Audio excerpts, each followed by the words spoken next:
Somewhere in the night sky, roughly 444 light years from where you are sitting right now, there is a star cluster that has been seen, named, and written about by virtually every ancient civilization that ever existed on this planet.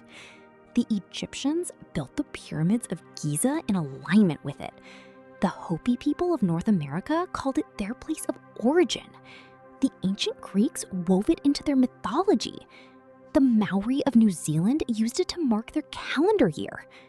The Pleiades, the main big stars, the 7 stars, known across thousands of years and thousands of cultures independently, without contact between them, as something significant, something sacred, something connected to the origin of humanity itself.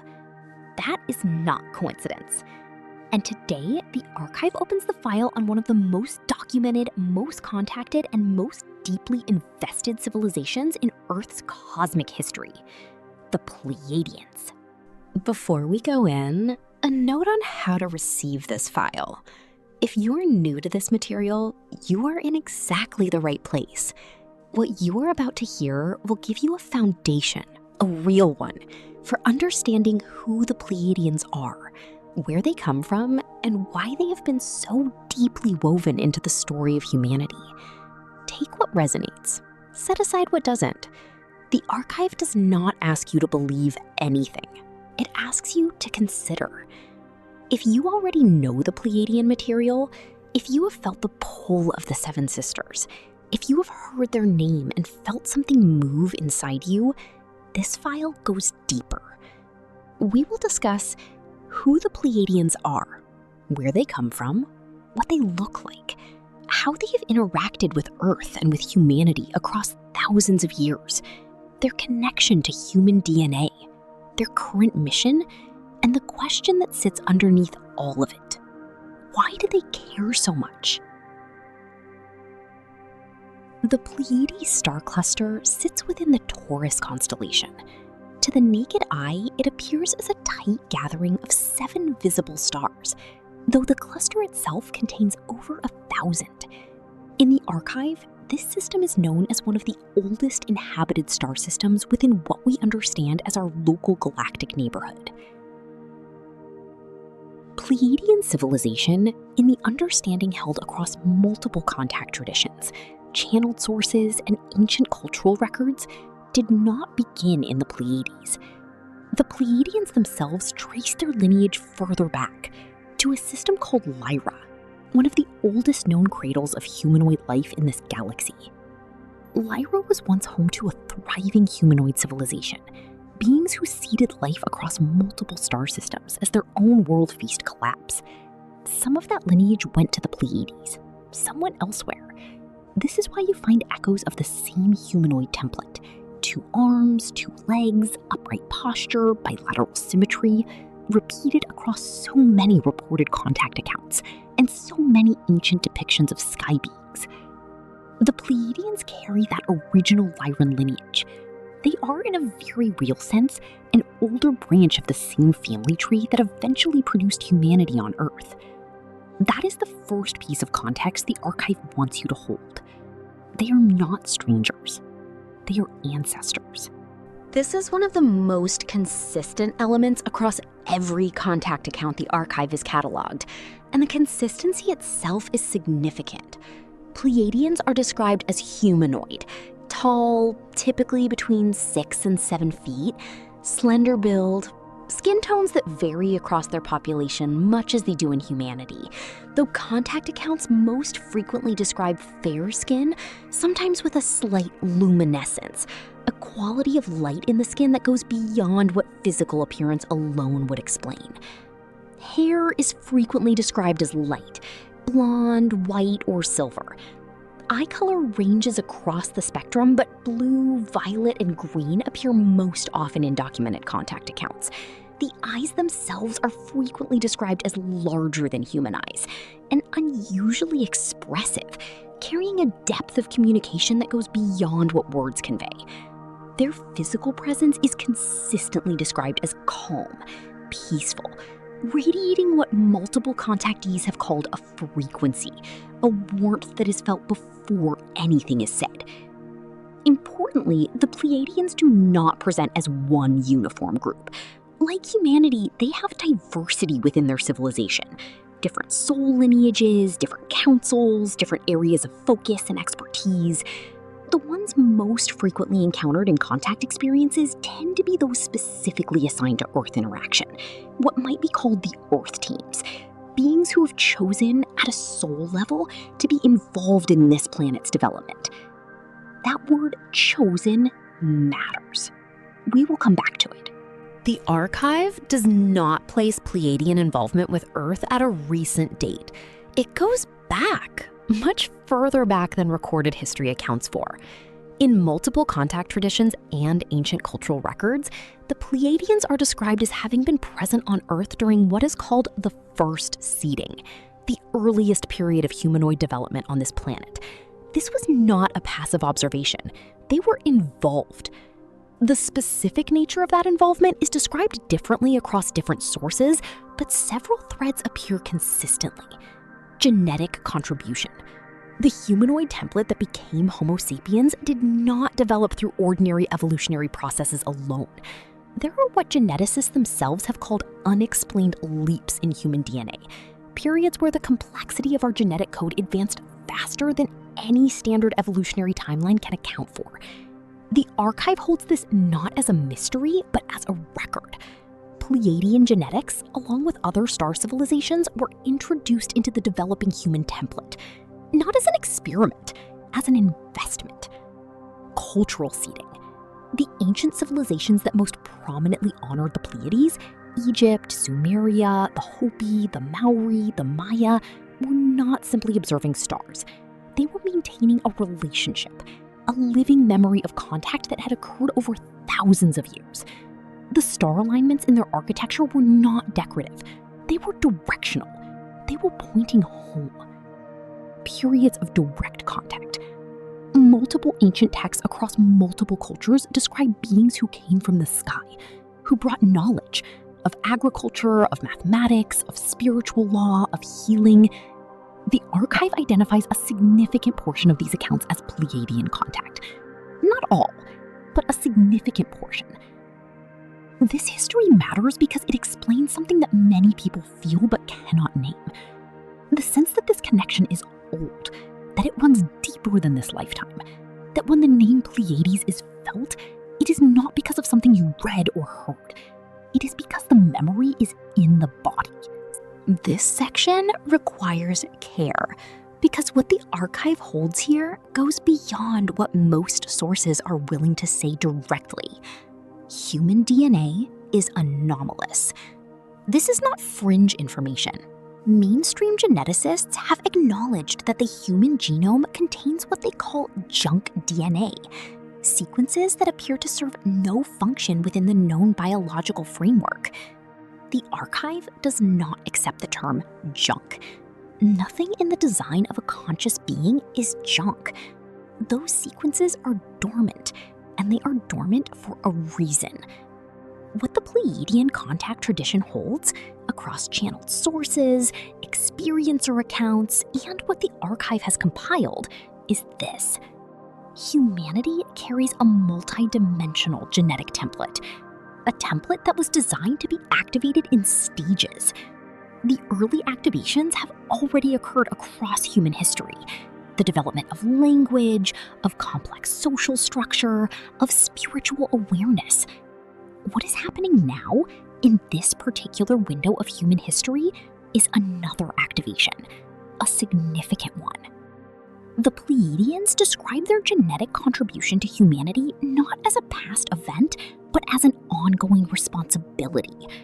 They consider themselves, and this is their language across multiple contact traditions, to be family, elder family, the ones who helped build the house and have watched over it ever since. The DNA they contributed carries, in their understanding, a dormant capacity for what they call full spectrum consciousness, the ability to perceive across multiple dimensions simultaneously, to access memory that goes beyond this lifetime, to function as what they call a bridge being, a consciousness that can hold both physical and non-physical reality at the same time.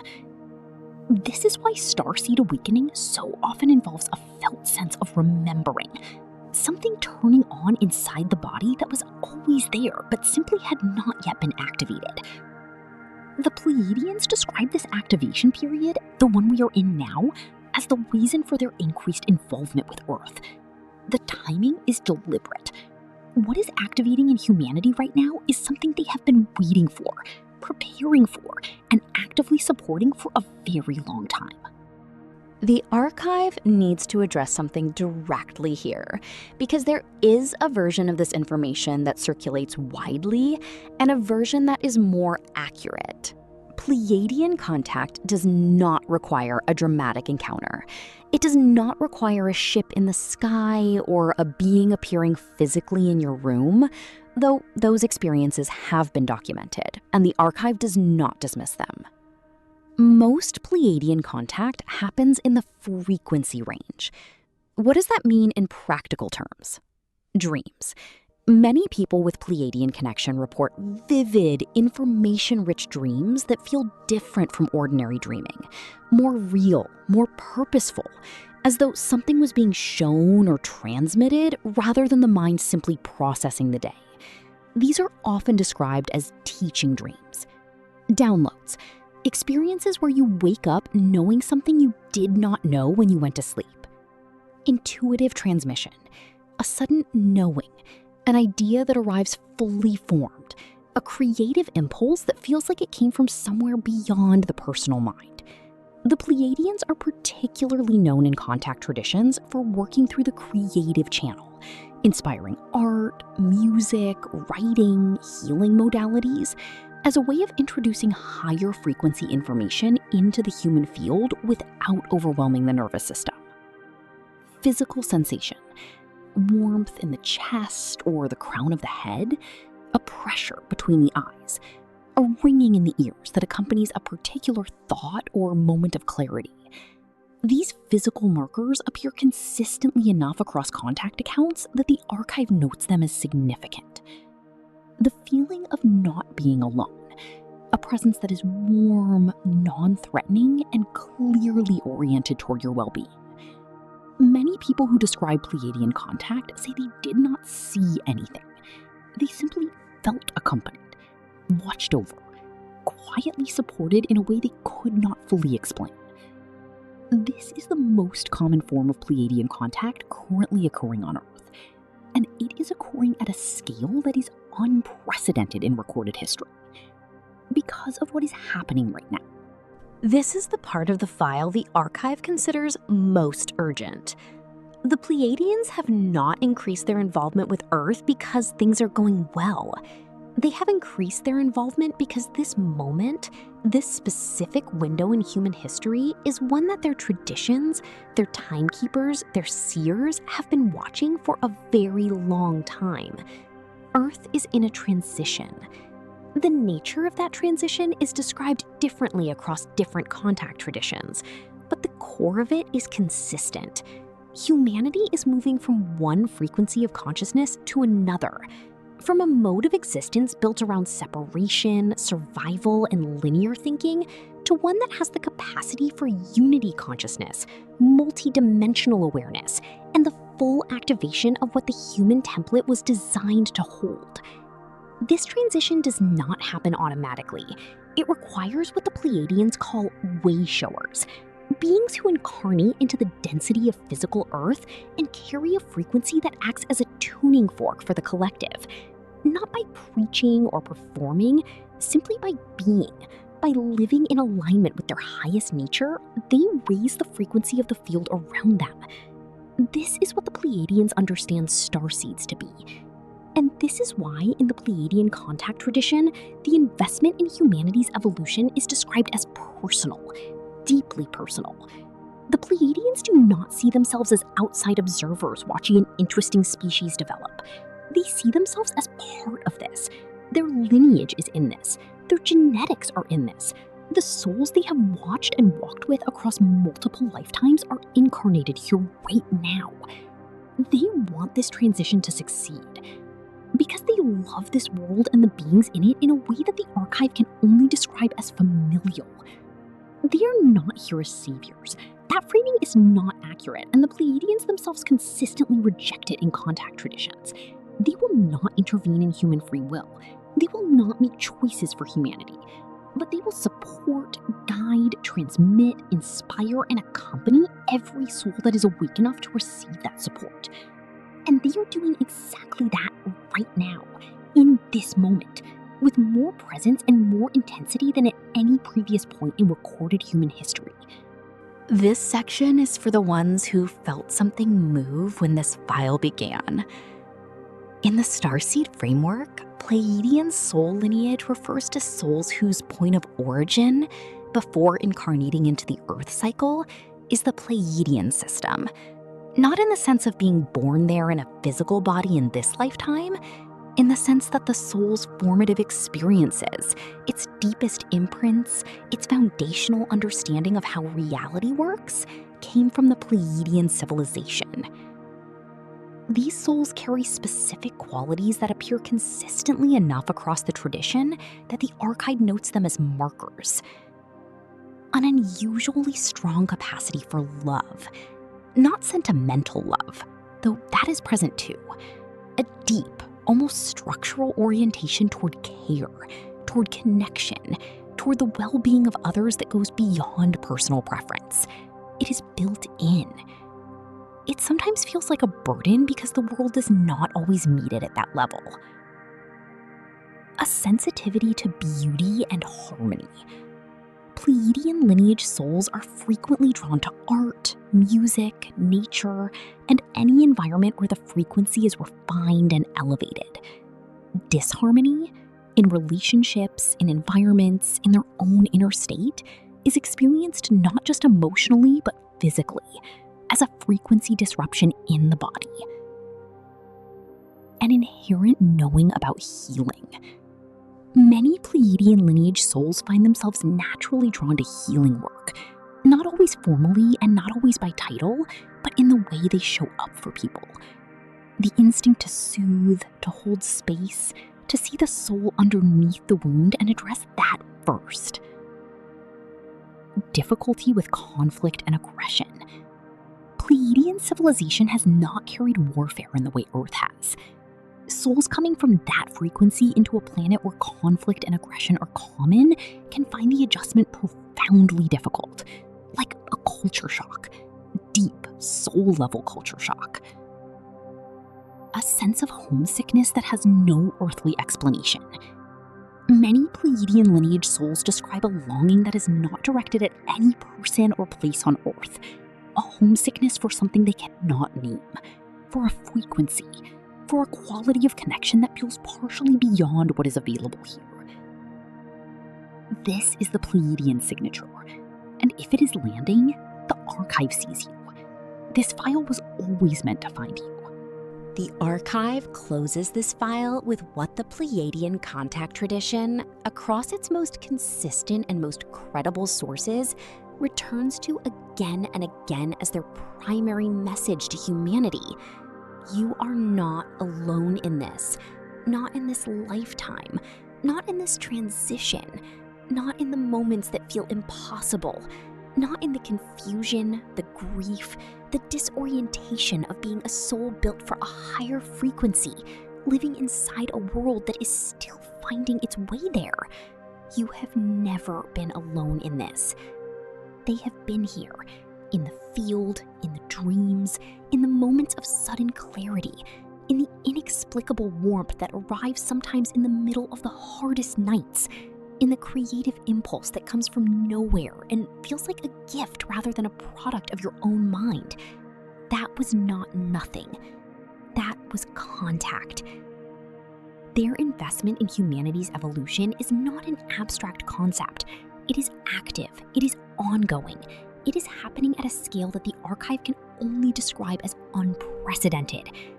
Every soul that awakens, every human being who begins to remember who they actually are, where they actually came from, and what they are actually here to do, is a moment the Pleiadians have been working toward across thousands of years of involvement with this world. Your awakening matters to them. Your evolution matters to them. Because they are, in the truest sense, your family. And family, real family, does not leave.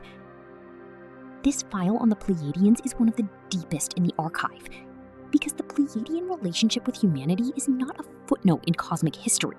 It is one of the primary storylines, one of the threads that, when you pull it, leads you back through thousands of years of human experience and forward into a future that this civilization has been preparing for longer than most of us can comprehend. The 7 stars of the Pleiades have been in the sky above every civilization that ever called this planet home. They have been named, mapped, honored, and written about across every culture, every continent, every era. That is not accident. That is memory. In the files ahead, we go deeper still. Next, the archive opens on another ancient lineage with deep ties to Earth, the Arcturians, a civilization known for their mastery of energy, consciousness, and healing, and their role in what is happening on this planet right now.